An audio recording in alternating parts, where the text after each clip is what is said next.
Ravi Colours இன்றைய trending பெண்களுக்கான exclusive கலெக்ஷனுடன் kurtis, palazzo pant, Patiala pant, துப்பட்டாக்கள், ஷேப்வேர்கள், நைட்டிகள், பிராண்டட் உள்ளாடைகளும் கிடைக்கும். ரவி கலர்ஸ், நேரு வீதி, ராஜா தியேட்டர் சிக்னல் அருகில், புதுச்சேரி. இருக்கு கவலை உனக்கு எதுக்கு? ஈஸியான இஎம்ஐ நமக்கு விலையும் ரொம்ப குறைவா இருக்கு. கூலர், ஃப்ரிட்ஜ், வாஷர் எல்லாம் வேற லெவல். கோஸ் பம்ப் தனம்ல ஏசி வாங்கி சம்மரை சில் பண்ணுங்க. தனம் சேல் சென்டர், காமராஜ் சாலை, பாண்டிச்சேரி. வணக்கம். முக்கிய செய்திகள். மத்திய அரசு புதுவைக்கு மாநில அந்தஸ்து வழங்கும். புதுவை முதலமைச்சர் ரங்கசாமி நம்பிக்கை. தற்காலிக சபாநாயகர் அன்பழகன் அதிகாரிகளுடன் ஆலோசனை. குடிநீர், சாலை உள்ளிட்ட பணிகள் குறித்து அறிவுறுத்தல். மார்ச், ஏப்ரலில் நடைபெற்ற 10ஆம் வகுப்பு பொதுத் தேர்வு முடிவுகள் வெளியானது. புதுச்சேரி, காரைக்காலில் 97.83% பேர் தேர்ச்சி. காங்கிரஸ் போட்டி வேட்பாளர்களால் பல தொகுதிகளில் திராவிட முன்னேற்றக் கழகம் தோல்வி. புதுவை மாநில அமைப்பாளர் சிவா குற்றச்சாட்டு. நம்ம பாண்டிச்சேரிக்கு ரிலையன்ஸ் ஃபேஷன் வேர்ல்ட் வந்தாச்சு. குவாலிட்டியான பிராண்டட் ஆடைகள் கம்மியான விலையில. எங்க தெரியுமா? அண்ணா சாலை, ரத்னா தியேட்டர் பக்கத்துல இருக்க நம்ம ரிலையன்ஸ் ஃபேஷன் வேர்ல்ட் தான். இங்க கலெக்ஷன்ஸ் எல்லாமே ட்ரெண்டுக்கு ஏத்த மாதிரி இருக்கு. 1999 ரூபாய்க்கு மேல பர்ச்சேஸ் பண்ற அனைவருக்கும் Cello brand kettle, John Players duffel bag மற்றும் அமெரிக்கன் டூரிஸ்டர் ட்ராலி பேக் போன்ற பரிசுகளும் இருக்கு. பிராண்டட் ஆடைகள் வாங்க Anna Salai Reliance Fashion World வாங்க. Reliance Fashion World, Anna Salai, Ratna theatre அருகில், புதுச்சேரி. இனி விரிவான செய்திகள். மத்திய அரசு புதுவைக்கு மாநில அந்தஸ்து வழங்கும் என்ற நம்பிக்கை உள்ளதாக முதலமைச்சர் ரங்கசாமி தெரிவித்துள்ளார். புதுவை சட்டசபையில் சட்டமன்ற உறுப்பினர்கள் பதவியேற்பு விழா முடிந்த பின்னர் செய்தியாளர்களை சந்தித்து பேசினார் முதலமைச்சர் ரங்கசாமி. அப்பொழுது பேசிய அவர், புதுச்சேரி அரசின் கடந்த கால நலத்திட்டங்கள் தொடர்ந்து செயல்படுத்தப்படும் என்றும் மத்திய அரசுடன் உறவு நன்றாக உள்ளதாகவும் தெரிவித்த அவர், இது தொடரும் என்றும் தமிழகத்தில் புதிதாக அமைந்துள்ள அரசுக்கு பாராட்டுகளை தெரிவித்துக் கொள்வதாகவும் கூறினார். மேலும் தமிழக முதலமைச்சர் விஜய் சிறந்த முறையில் செயல்படுவார் என்ற நம்பிக்கை உள்ளதாகவும், புதுச்சேரியில் இருந்து சென்று தமிழக சட்டசபை தேர்தலில் வெற்றி பெற்றுள்ள ஆனந்திற்கு அமைச்சர் பதவி கொடுக்கப்பட்டுள்ளது. அவர் சிறந்த அனுபவம் மிக்கவர், சிறப்பாக செயல்படுவார் என்றும் கூறினார். மேலும் புதுச்சேரி விமான நிலைய விரிவாக்கம் தொடர்பாக தமிழக முதலமைச்சருடன் பேசி தமிழக பகுதியில் இடம்பெற்று விமான நிலையம் விரிவாக்கம் செய்யப்படும் என்றவர், பிரதமர் மோடி கூறியபடி பெஸ்ட் புதுச்சேரியாக தமது மாநிலம் மாறி வருகிறதாகவும் அனைத்து துறைகளும் வளர்ந்து வருவதாகவும் அவர் குறிப்பிட்டார். பிரதமர் மனது வைத்து மத்திய அரசு புதுச்சேரிக்கு மாநில அந்தஸ்து வழங்கும் என்ற நம்பிக்கை உள்ளதாகவும் நிச்சயமாக அந்த நம்பிக்கை வெற்றி பெறும் எனவும் அவர் கூறினார். மேலும் தட்டாஞ்சாவடி தொகுதிக்கான இடைத்தேர்தல் அறிவித்த பிறகு தேசிய ஜனநாயக கூட்டணியின் வேட்பாளர் யார் என்பது தெரியவரும் எனவும் கூறினார். புதுச்சேரி சட்டப்பேரவையின் தற்காலிக சபாநாயகர் அன்பழகன் பொதுப்பணித்துறை பணிகள் குறித்து அதிகாரிகளுடன் ஆலோசனை மேற்கொண்டார். புதுச்சேரியின் 16வது சட்டப்பேரவையின் தற்காலிக சபாநாயகராக அண்ணா திராவிட முன்னேற்றக் கழகத்தை சேர்ந்த அன்பழகன் நியமனம் செய்யப்பட்டுள்ளார். இந்நிலையில் மே 20ஆம் தேதி நடைபெற்ற சட்டமன்ற உறுப்பினர்கள் பதவியேற்பு விழாவில் தற்காலிக சபாநாயகர் அன்பழகன் புதிய சட்டமன்ற உறுப்பினர்களுக்கு பதவி பிரமாணம் செய்து வைத்தார். அதனைத் தொடர்ந்து தற்காலிக சபாநாயகர் அன்பழகன் தலைமையில் அதிகாரிகள் உடனான ஆலோசனைக் கூட்டம் நடைபெற்றது. இந்த ஆலோசனைக் கூட்டத்தில் பொதுப்பணித்துறை மற்றும் நகராட்சி, சுகாதாரம், குடிநீர், குப்பை அள்ளுதல், கழிவுநீர் அப்புறப்படுத்துதல், சாலை அமைத்தல், பழைய குடிநீர் பைப்புகளை மாற்றுதல் குறித்து ஆலோசனை மேற்கொள்ளப்பட்டது. இந்த நிகழ்வின் போது அதிகாரிகளுடன் சட்டப்பேரவை செயலாளர் தயாளன் மற்றும் உயர் அதிகாரிகள் உடனிருந்தனர். புதுச்சேரி, காரைக்காலில் தனியார் அரசு உதவி பெறும் பள்ளிகள் 19ஆம் வகுப்பு பொதுத் தேர்வில் 97.83% தேர்ச்சி பெற்றுள்ளது. புதுச்சேரி மற்றும் காரைக்காலில் 180 தனியார் மற்றும் அரசு உதவி பெறும் பள்ளிகளில் கடந்த மார்ச், ஏப்ரல் மாதங்களில் தமிழக அரசு பாடநூலை பின்பற்றி 10ஆம் வகுப்பு பொதுத் தேர்வு நடைபெற்றது.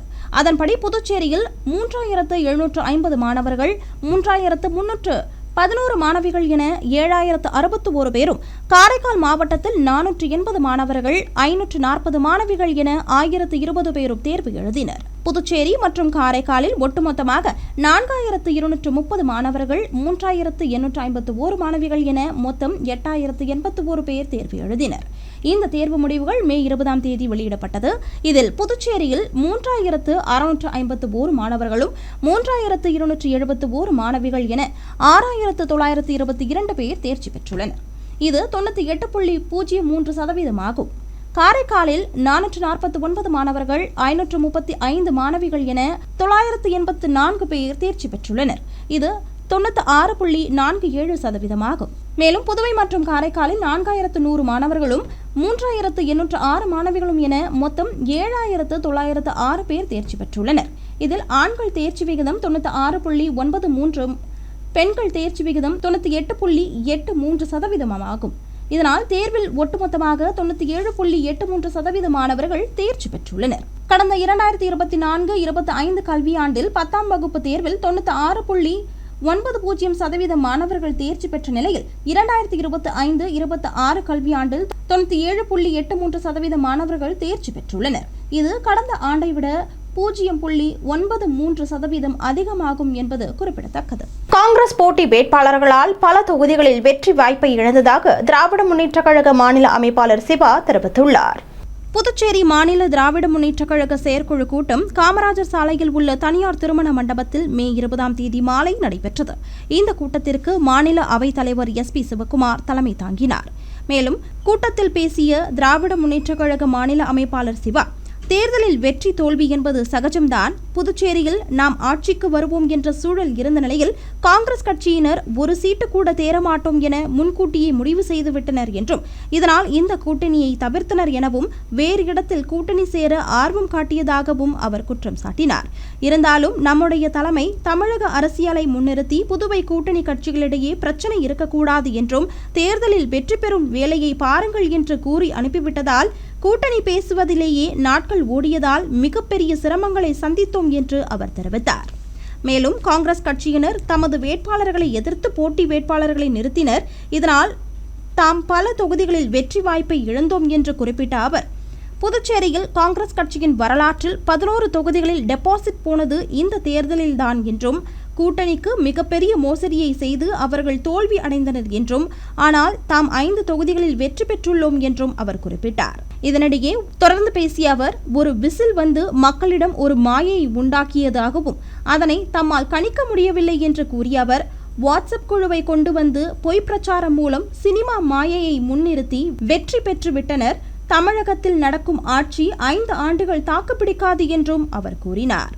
இந்த கூட்டத்தில் சட்டமன்ற உறுப்பினர்கள் கார்த்திகேயன், செந்தில், விக்னேஷ் கண்ணன், முன்னாள் சட்டமன்ற உறுப்பினர்கள் மூர்த்தி, நந்தா சரவணன், அங்காளன், சம்பத் உட்பட பலர் கலந்து கொண்டனர். முன்னாள் பிரதமர் ராஜீவ்காந்தியின் நினைவு நாளையொட்டி புதுவை காங்கிரஸ் தலைமை அலுவலகத்தில் அலங்கரித்து வைக்கப்பட்டிருந்த அவரது திருவுருவ படத்திற்கு காங்கிரஸ் கட்சியினர் மலர் தூவி அஞ்சலி செலுத்தினர். முன்னாள் பாரத பிரதமர் ராஜீவ்காந்தி நினைவு நாள் மே 21ஆம் தேதி புதுச்சேரியில் அனுசரிக்கப்பட்டது.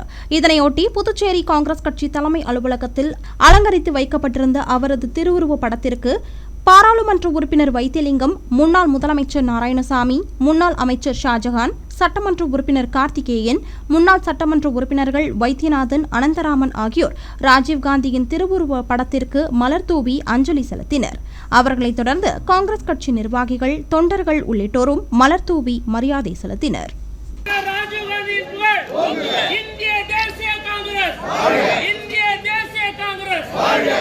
புதுவை தேங்காய் திட்டு துறைமுகத்தில் விசைப்படகுகள் கணக்கெடுக்கும் பணி மே 21ஆம் தேதி நடைபெற உள்ளதாக புதுச்சேரி அரசு மீன்வள மற்றும் மீனவர் நலத்துறை தெரிவித்துள்ளது.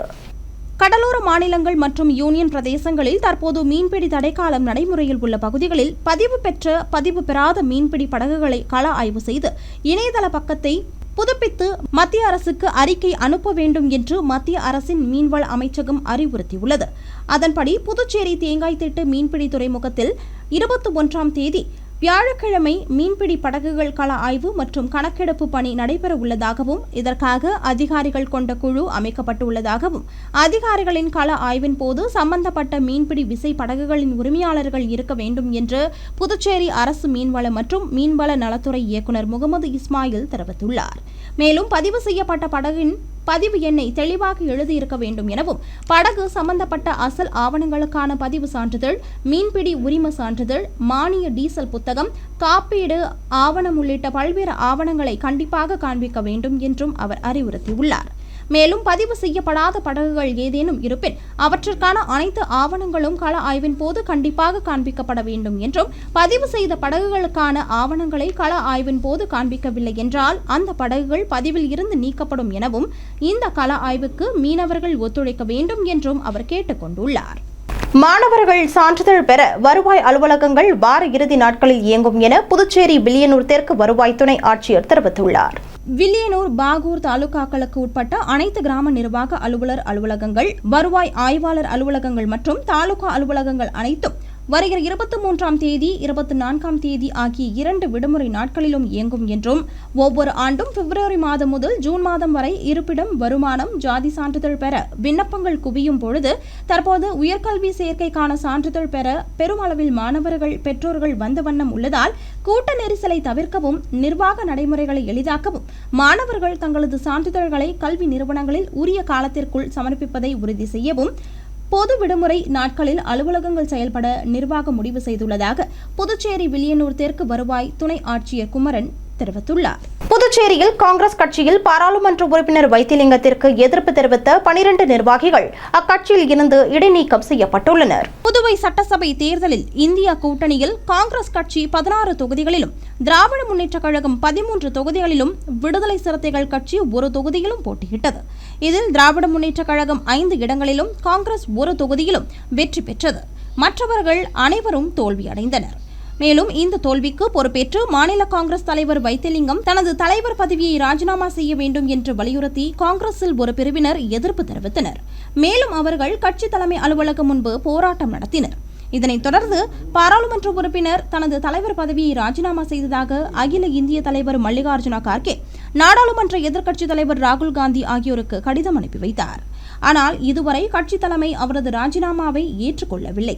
இந்நிலையில் போராட்டம் நடத்திய காங்கிரஸ் கட்சியின் பொதுச் செயலாளர் வேல்முருகன், செயலாளர் சரவணன் உட்பட 12 பேர் திடீரென கட்சியில் இருந்து பணி இடைநீக்கம் செய்யப்பட்டுள்ளனர். இதற்கான கடிதம் புதுவை மாநில காங்கிரஸ் கட்சி அலுவலகத்தில் இருந்து அனுப்பி வைக்கப்பட்டுள்ளது. அதில் தங்கள் மீது எடுக்கப்பட்டுள்ள நடவடிக்கைக்கு 10 நாட்களில் விளக்கம் அளிக்க வேண்டும் என்றும் கூறப்பட்டுள்ளது. இதற்கு அவர்கள் கடும் எதிர்ப்பு தெரிவித்து மே 21ஆம் தேதி வியாழக்கிழமை சென்னை சென்று அங்கு கட்சியின் மேலிட பொறுப்பாளர் கிரீஷ் தோடங்கரை சந்தித்து பேச திட்டமிட்டுள்ளதாக தகவல் வெளியாகியுள்ளது. இனி வருவது புதுவையில் இன்றைய தங்கம் மற்றும் வெள்ளி விலை நிலவரம். இன்றைய தங்கம் வெள்ளி விலை விவரம். புதுவையில் இன்றைய தங்கம் வெள்ளி விலை விவரம் வழங்குபவர்கள் முத்து கோல்ட் ஹவுஸ், பாண்டிச்சேரி. தங்கம் 1 கிராம் 14,660 ரூபாய். இன்றைய தங்கம் வெள்ளி விலை விவரம். வெள்ளி 10 கிராம் 2,850 ரூபாய். இன்றைய தங்கம் வெள்ளி விலை விவரம். புதுவையில் இன்றைய தங்கம் வெள்ளி விலை விவரம் வழங்குபவர்கள் முத்து கோல்ட் ஹவுஸ், பாண்டிச்சேரி. இன்றைய தங்கம் வெள்ளி விலை விவரம்.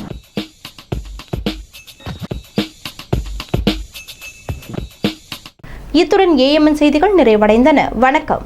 புதுச்சேரி உங்கள் ஏஎம்என் டிவி செய்திகளை யூடியூபில் உடனுக்குடன் காண ஏஎம்என் டிவி பாண்டிச்சேரி சேனலை சப்ஸ்கிரைப் செய்யுங்கள். பெல் பட்டனை மறக்காமல் கிளிக் செய்யுங்கள்.